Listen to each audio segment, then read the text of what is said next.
Work your ass off. There is no magic pill. It drives me crazy to go to the gym. You read 1 hour a day. I went and worked out 5 hours a day, and I was working on construction with 24 hours a day. Organize your day. Work hard.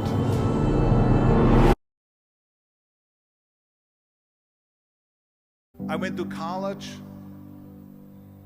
I went and worked out 5 hours a day, and I was working on construction. Because in those days in bodybuilding, there was no money. I didn't have the money for food supplements or anything. So I had to go to work. So I worked on construction. I went to college. I worked out in the gym, and at night, from 8 o'clock at night to 12 midnight, I went to acting class 4 times a week. So I did all of that. There was not one single minute that I wasted. And this is why I'm standing here today. With the age of 20, I went to London and I won the Mr. Universe contest as the youngest Mr. Universe ever. And it was because I had a goal. You see, if you don't have a vision of where you go, and if you don't have a goal where you go, you drift around and you never end up anywhere. 74% hate their job in America. The majority of people don't like what they're doing because they're really not doing it because they didn't have a goal and they followed this goal. They just aimlessly drift around, and then all of a sudden there's a job opening, so they get that job because you have to work. But then when you work, it's a chore. It's work. It's not fun. So if you think about, only a quarter of the people really enjoy what they're doing in life. So people always ask me, when they saw me in the gym in the pumping iron days, they say, why is it that you're working out so hard? 5 hours a day, 6 hours a day, and you have always a smile on your face. The others are working out just as hard as you do, and they look sour in the face. Why is that? And I told people all the time, I said, because to me, I'm shooting for a goal. In front of me is the Mr. Universe title. So every rep that I do gets me closer to accomplishing that goal, to make this goal, this vision, turn into reality. Every single set that I do, every repetition, every weight that I lift will get me a step closer to turn this goal into reality. So I couldn't wait to do another 500-pound squat. I couldn't wait to do another 500-pound bench press. I couldn't wait to do another 2,000 reps of sit-ups. I couldn't wait for the next exercise. So let me tell you something, visualizing your goal and going after it makes it fun. You got to have a purpose no matter what you do in life. You got to have a purpose. And Muhammad Ali worked his butt off. And I saw it firsthand. And I remember that there was a sports writer that was there in the gym when he was working out and he was doing sit-ups. And they asked him, how many sit-ups do you do? And he said, I don't start counting until it hurts. Now think about that. He doesn't start counting his sit-ups until he feels pain. That's when he starts counting. That is working hard. And so you can't get around the hard work. It doesn't matter who it is. Work your ass off. There is no magic pill. There is no magic out there. You cannot get around. You have to work and work and work. Make sure of this and make sure of that and all that stuff. So it's work. And it drives me crazy when people say that they don't have enough time to go to the gym for 45 minutes a day and work out. Or to do something for 45 minutes to an hour a day to improve. If it is physically improve or if it is mentally to improve. Imagine you read 1 hour a day about history. How much you will learn after 365 hours in 1 year. Think about if you study about the history of musicians, of composers, how much you would know. Imagine if you would work on a business, on some business that you want to develop, every day for an hour, imagine how further along you will go and get. So it drives me nuts because when people say we don't have the time, we have 24 hours a day.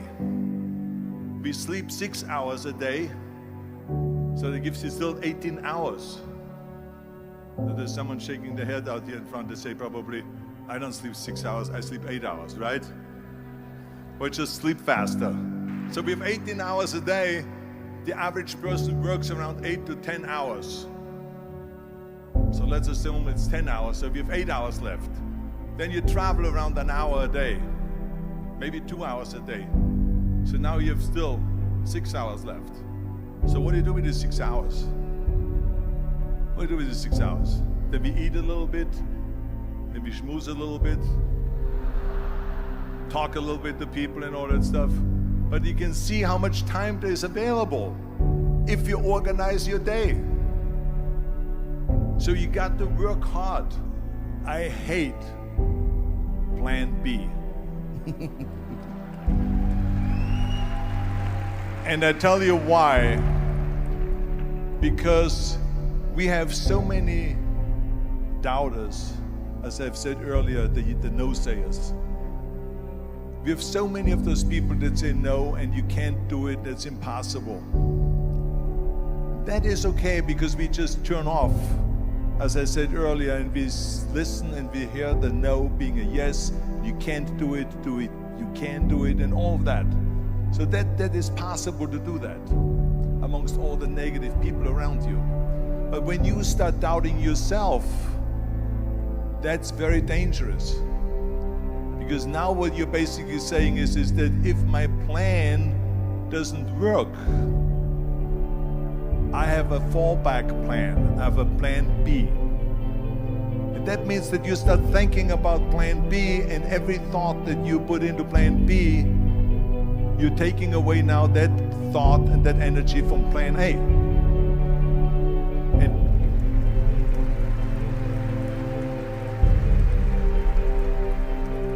And it's very important to understand that we function better if there is no safety net, because plan B becomes a safety net. It says that if I fail, then I fall and I get picked up and I have something else there that will protect me.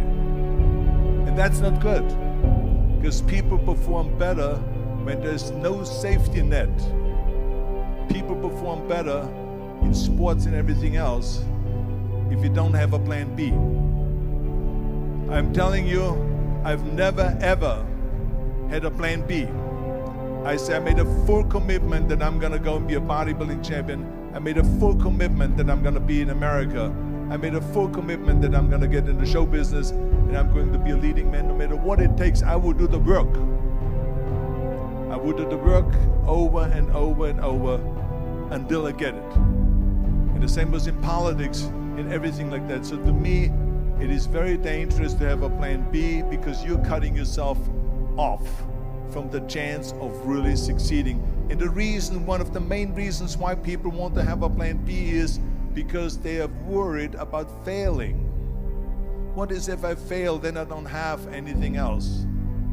Well, let me tell you something, don't be afraid of failing, because there's nothing wrong with failing.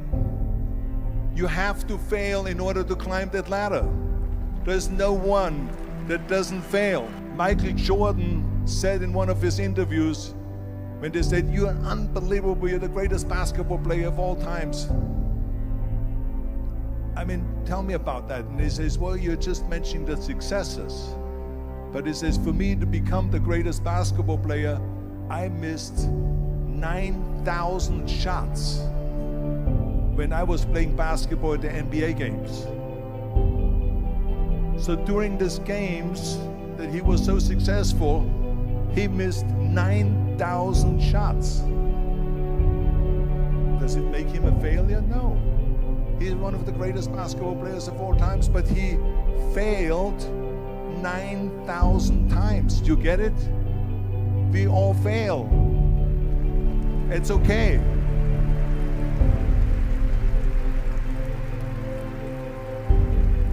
What is not okay is that when you fail, you stay down. Whoever stays down is a loser. And winners will fail and get up, fail and get up, fail and get up. You always get up. That is a winner. That is a winner. I failed in bodybuilding. I lost bodybuilding competitions. I lost powerlifting competitions. I lost weightlifting competitions. I had movies that went in the toilet and that were terrible and got the worst reviews. And in politics, I remember I had many of the initiatives on the ballot, and we lost. My approval rating in California went down to 28%, and then it went back up again, and I won again the governorship. Hey, we all lose. We all have losses. This is okay, and this is why I say don't be worried about losing, because when you're afraid of losing, then you get frozen. You get stiff, you're not relaxed. You got to be, in order to perform well in anything, if it's in boxing or if it is on your job or with your thinking, is only happening when you relax. So relax. It's okay to fail. Let's just go all out and give it everything that you got. That's what it is all about. So don't be afraid to fail.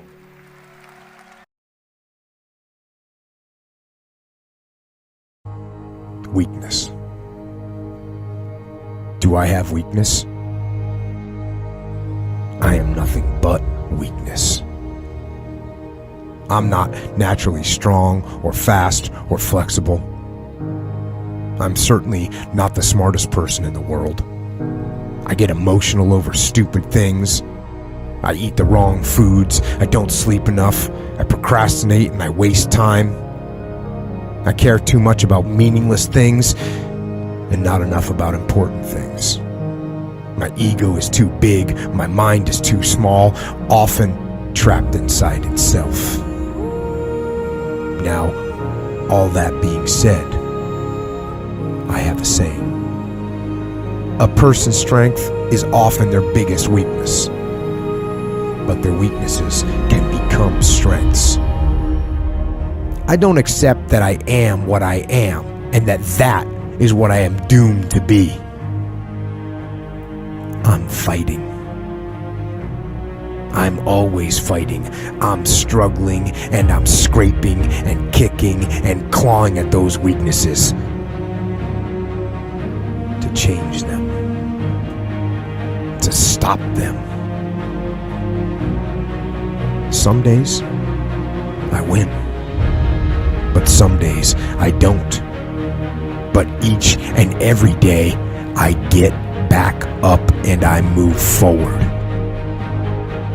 with my fists clenched toward the battle, toward the struggle. And I fight with everything I've got to overcome those weaknesses and those shortfalls and those flaws as I strive to be just a little bit better today than I was yesterday. I can tell you everything I've done. The only thing I can't do is grind for you. What's the difference between a gazelle and what's the difference between a lion? The gazelle is running from something. And that's a lot of you in this room. You will run. You'll do what you're supposed to do as long as you're getting pushed. But as soon as that stops, you stop. So you've got to ask yourself, what's your why? What motivates you? What pushes you? What drives you? Every opportunity is the last opportunity. Every opportunity I have to reprove myself again. Every opportunity I'm still nervous. E.T., you've been doing this for years. Why are you so nervous? Because the day you become content, the day you stop evaluating yourself, the day you stop growing, the day you stop getting better is the day you die. Is the day the person who's trying to catch you will get you. And I'm here to tell you today, if you got somebody came in my office the other day crying. I said, look, don't cry to give up, cry to keep going. Don't cry to quit. You already in pain, you already hurt, get a reward from it.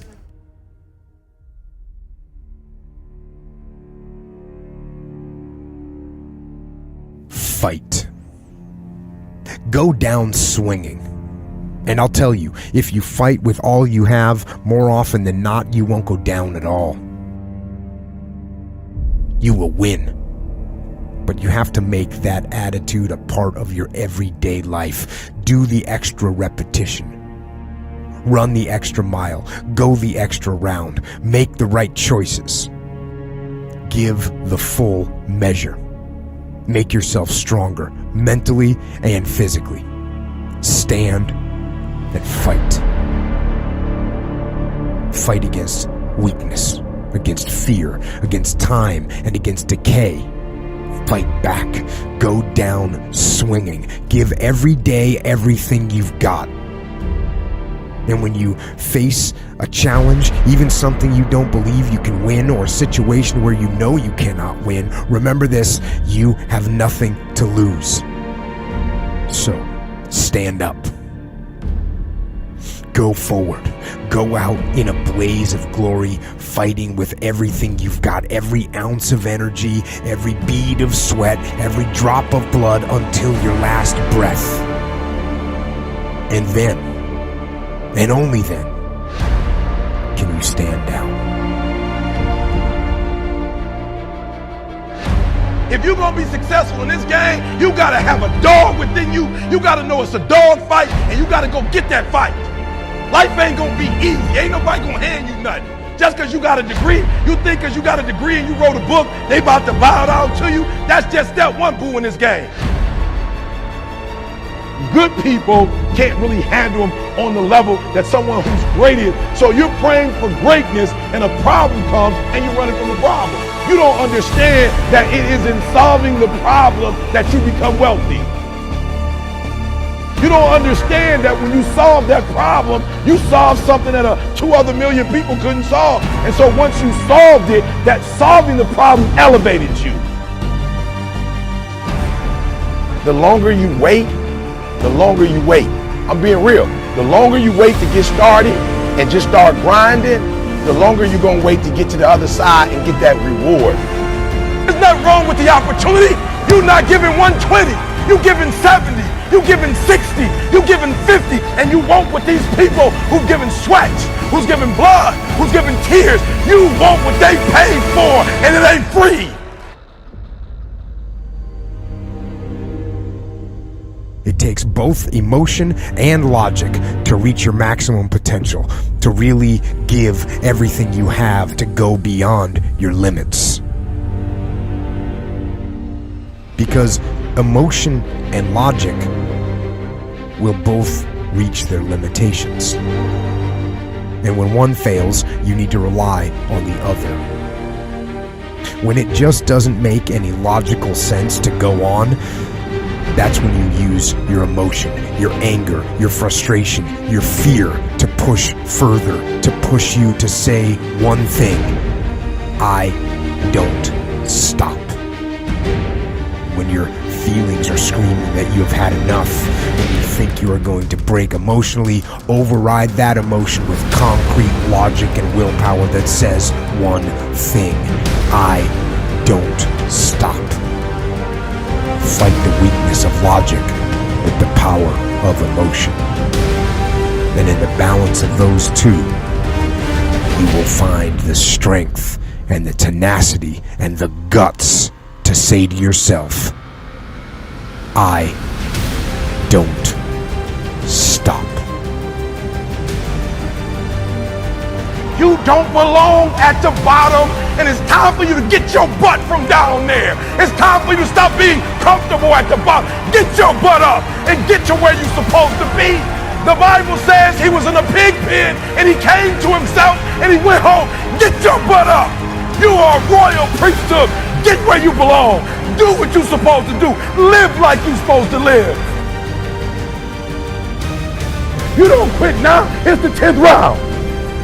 You got 2 more to go. And when you get to success, it's not about skill. When you get to a certain level of success, it's about stamina. It's about stamina. It's about you won't break me. You can't take me. I fought too long. I fought too hard. If I was going to quit Satan, you should have got me at 17. You should have broke me a long time ago. I'm unbreakable now.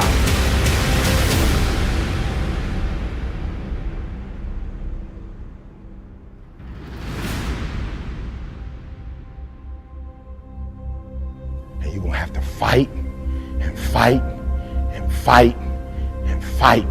And most of you won't be successful, not because you can't do it, but you can't outlast your old you long enough to get to your new. Don't talk to me like that. I guarantee you, I ain't no loser. I don't know what losing is. When I was a kid, I knew what it was. When I was a kid, I was a high school dropout. When I was a kid, I ate out of a bed, slept in abandoned buildings, ate out of trash can. When I was a kid, my old dude wasn't in my life. I'm a grown man now. All I do is win. It ain't a song, no matter what. It's hard for you to see the light at the end of the tunnel. I promise you, man, the light's at the end of the tunnel. If you keep walking, if you keep making one good choice or two good choices will always bring amazing opportunities. I promise you, man. Things will get better. And it won't be microwave. It won't be overnight. It won't be instantaneous. I know we want that, but it's not. Greatness takes time. When you build something with a foundation with choices and character, you see, character is everything in life. Your attitude's going to really determine your altitude. When you learn to have responsibility and respect and integrity and be punctual. Let me share with you the most difficult thing I've ever done in my life. And it took me years to do. And that was to believe that it was possible. To believe that I can do it. Given my circumstances, born in an abandoned building on a floor, being adopted, being labeled educable mentally retarded, failing twice in school, no college training, never worked for a major corporation. To believe. Ever thought about something you wanted to do and you talk yourself out of it? There's a proverb that says, if there's no enemy within, the enemy outside can do us no harm. That's why it's important that you make it a point every day. And you never stop. Because once you stop, that's when those negative thoughts will come back. Once you stop, that's when you will begin to doubt yourself. Once you stop, I'm telling you what I know. Yes, every day it's a selling job on you. It's possible. I can do this. I can make this happen. No matter how bad it is or how bad it gets, I'm going to make it. It's possible.